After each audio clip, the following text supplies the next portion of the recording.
If you guys are in need of any grinding services, hit up my guy Rose NBA on Twitter. From domination to getting you guys a 95 plus overall hidden gem, he does it all. What's up, y'all? It's Ty. In this video today, I'm going to be going over building the King of the Court squad that I would be running this weekend in NBA 2K25 MyTEAM if I were to play. Now, I know there's going to be a lot of people like, man, Ty, you are so lame for not playing in King of the Court, all these things. And look, you guys can be as mad at me as you want.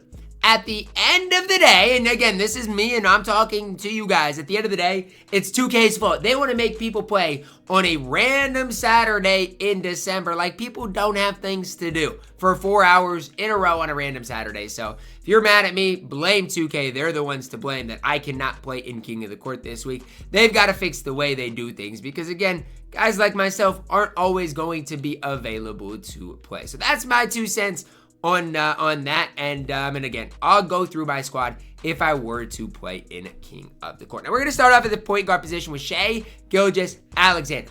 Now, right now in my team, part of what I want to tell you guys is I don't have that much leftover MT. I don't. I'm still working on, building my squad, working my MT count. SGA is a mainstay, though. He's got an incredibly good release. Defensively, he's not great, but he's okay because he is 6'6", can at least compete on that end of the court. But his release is fantastic. He gets to the bucket, can dunk the ball extremely well. I think it's tough to beat what Shai does on the court. I really do. I think this card gives you a ton on the court. Do wish his defense maybe was slightly better. Like, if I am going to complain about something, that's what I would say is, like, defensively, the card is not perfect. However, when I am looking at building a squad for King of the Court, Shai is going to be my starting point guard until he literally can't be that anymore. At the 2 guard, one of my new additions to the squad is Pink Diamond Scottie Pippen. Now, hear me out. I know eventually we're going to get players that can outclass guys like Scottie Pippen. I really wish I could get a guy like Dr. J, Paul George. But Scottie Pippen's like 300 to 400,000 coins. That is super cheap for how good Scottie Pippen is. He's one of the best shooting guard defense players in the game. I green consistently with Scottie Pippen. And that's all I need him to do. As long as he plays good defense and green shots, look, that's all I need out of the card. I don't need anything else. I will say before Scottie, I was honestly struggling at that shooting guard position. Like, I've been running T-Mac forever, and eventually I was like, you know what? I've got to upgrade this position. I went with Scottie Pippen, and ever since I've picked the card up, I've been extremely, extremely happy. So I'm not saying he's the best shooting guard in the game, but what I am saying is next to a guy like SGA that can create his own shot basically whenever he wants, Scottie Pippen is the perfect fit. At my small forward position, I'm plugging in Pink Diamond LeBron James. Now, if you want to see the badges he has, go back to my video last week. The dude has 3 legend badges, 32 Hall of Famers.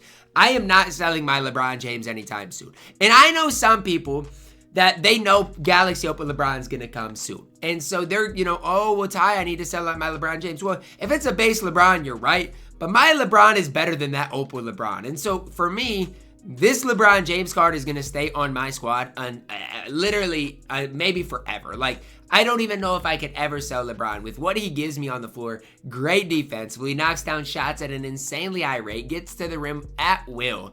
LeBron James probably is the best player on the squad that I'm going to be plugging in here. The dude is an absolute GOAT in real life and on this game. The best small forward on the game. Power forward position, you guys are going to say he's undersized. I do not care. I'm running Pink Diamond Draymond Green. Now, yes, Draymond's only 6'6". Yes, Draymond Green sometimes struggles rebounding. Yes, Draymond Green is not perfect. But at the end of the day, when I'm looking at good cards that can fit in my squad, Draymond Green fits, guys. If I need a guy like, if I'm facing a decently sized power forward and I need to move LeBron there to guard him, he can absolutely do that, and Dre can go guard 1 through basically 3.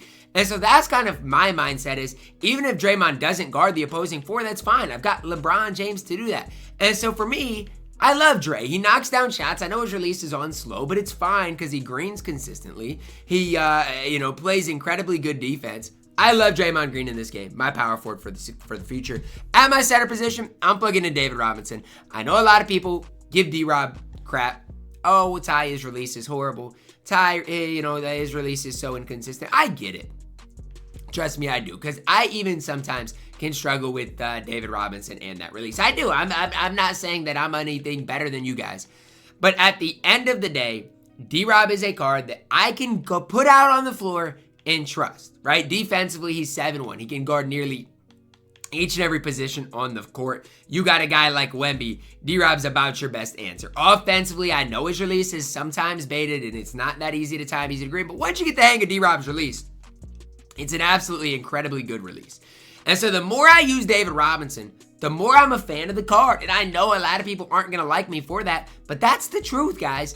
I'm comfortable having D-Rob as my center, not only for this weekend if I were to play in King of the Court, but for my future. He's fast. I can trust him to get stops on the court. I can trust him occasionally to knock down that shot. And even if you can't shoot that well with D-Rob, well, guess what, guys? People have to at least guard him behind the three-point line. People can't just leave D-Rob wide open from three and expect him to miss, because he does not miss.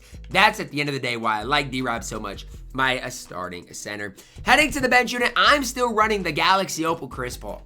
I know he's undersized. I know at times he is a liability defensively on the floor. Trust me, I know that. I realize that, and I don't love it. But it is what it is. You've got to take the good with the bad. That's something I've learned recently for Chris Paul is offensively, he's going to be one of the best point guards in the game. Defensively, he's not, I don't want to say he's bad, but he is undersized. Sometimes taller guards can just shoot over him. Sometimes, you know what? If you have to get in a switch situation, he's going to get cooked. But you got to take the good with the bad for Chris Paul. Offensively, he's an absolute stud. If you want to get bumpy, Chris Paul can do that. It just comes down to sometimes defensively, he leaves a little bit to be desired. At my backup shooting guard position, a guy I really don't love, Galaxy Opal George Gervin, and it's weird because these are my two guys that I got for winning King of the Court. Chris Paul, George Gervin, they both come off the bench. They both don't even start for me. But at least both of them still can play. I'm not saying they are perfect, but they both still can play for me. So at least, they're playable. They could be a lot worse, I guess, in the game. I just wish Gervin had a better jump shot. I feel like his release is just a little too slow for me. And in a competitive type environment, sometimes he can leave a little bit to be desired. My backup small forward, absolute stud. P5, Paolo Banchero.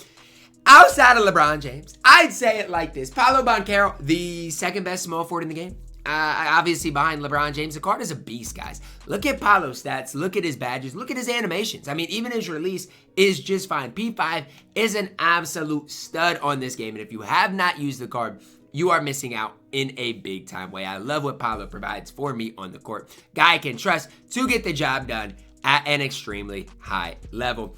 Backup power forward position, I'm plugging in Giannis Antetokounmpo. I don't like the disrespect for Giannis. I really don't. And I think it really all goes down and boils down to Carlo, man. He was absolutely disrespecting Giannis, saying he's B tier. Look, maybe your Giannis is B tier, but my Giannis with multiple extra Hall of Famers, with everything he does and provides for me on the court, is not a B tier power forward. He's one of the best power forwards in the game. 6'11", good frame, can handle the ball. His release is easy to time, easy to green. Giannis, an absolute beast, an absolute stud on this game, and would play for me tomorrow. My bench center, guy I think I might sell soon, which sounds weird, but it's true, is Jaren Jackson Jr. Now, again, things are going to get really weird here in the near future. It's just tough when I know a guy like Jonathan Isaac is coming to the game decently soon for me to be super high on Jaren. I still love Jaren to this day, but the problem is he's only 6'10". The problem is against a guy like Victor Wembanyama or even Kristaps Porzingis, sometimes those type of cards can just shoot over a guy like Jaren Jackson Jr. So as much as I like Jaren, as much as I wish Jaren could play forever, there's going to come a time in which he probably just will have to go. But for now, he is going to be on my squad for the foreseeable future. I like what Jaren does provide for me on the court. Most importantly, guys, is his release. He green shots super, super, super often. I say it like this, I rarely miss with Jaren Jackson Jr. And if I do miss, I feel like it's my fault 9 times out of 10. Like, Jaren does not miss shots. He's an absolute stud on the court. And if you've not had the chance or opportunity to use Jaren, you're missing out in a big time way, because the card is an absolute stud in NBA 2K25 MyTEAM. That's going to wrap it up for my video. I'm not playing in King of the Court. Blame 2K. Do not blame me, okay? If you blame me, I don't know what you want me to say. I've got things to do. I've got family to tend to. I've got stuff I've got to get done. But that's going to wrap it up. Hopefully you guys did enjoy the video. Let me know, are you guys playing in King of the Court? If you do, wish you the best of luck. Drop a like on the video, guys. Subscribe if you're doing it. As always, man, I love you guys. Have a blessed day.